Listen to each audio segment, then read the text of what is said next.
How to add music to your YouTube video. Hello everyone, welcome back into the channel. In this video today, I'll guide you through the steps on how you can add music to a YouTube video. Well, the process itself is pretty simple and pretty easy, so let me guide you through this video.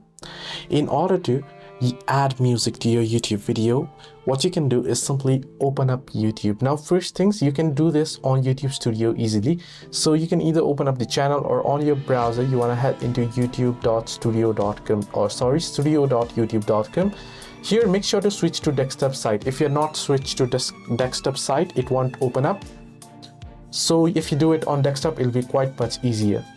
Here now, what you can do is you can head over to the contents tab and find out the video that you would like to edit the music for, right? Tap on the video and open it up. And here beside, you should be able to find the option that says video editor. So you want to head over to video editor. You can see edit and apply elements once you tap on video editor tabs. If you're on PC, you'll get it much easier. And now you can see audio. You can add audio here. You can also remove and silence the clip. I'll not be showing you here in detail, but this is how you can add music to your YouTube video by tapping on plus icon here on the audio and choosing the audio that you'd like to add. Hope this video was helpful. Do like and subscribe.